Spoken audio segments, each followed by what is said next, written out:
এখানে যে বাজার আছে এটা আপনাদের ঈদের সম্পূর্ণ বাজার আছে, যা যা লাগে। তো আমি আমি আসছি বেনাপোল থেকে, ভাইয়া আসছে চৌগাছা থেকে। তো এই যে এইটা বাজারটা আপনাকে দিলাম, তো আপনার কেমন লাগছে এই যে ঈদের বাজারটা যে আপনি পেলেন? খুব ভালো লাগছে।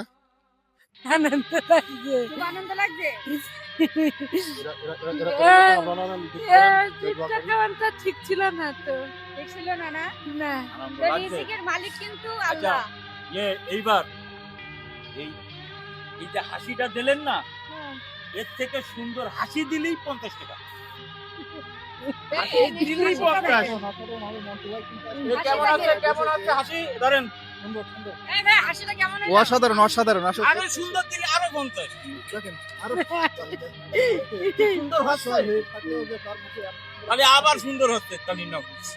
হ্যাঁ, এই হাসির কারণে এই অসহায় মানুষের পাশে থাকার জন্য এই ভিডিওটা সর্বোচ্চ শেয়ার চাই। এই ভিডিওটা যদি মিলন হয় তাহলে অবশ্যই আমরা এইরকম আরো 10 জনের পাশে দাঁড়াবো। আনন্দ লাগছে। ইনশাআল্লাহ আবার এই আনন্দ দেওয়ার জন্য আমরা আবার চলে আসবো। সিমাই চিনিটা দোয়া করবে না যাতে এভাবে আমাদের সুমি আপা মানুষের জন্য মন্টু ভাই যাতে অসহায় মানুষের পাশে প্রতিনিয়ত থাকতে পারে, এর জন্য আপনারা সবাই দোয়া করবেন।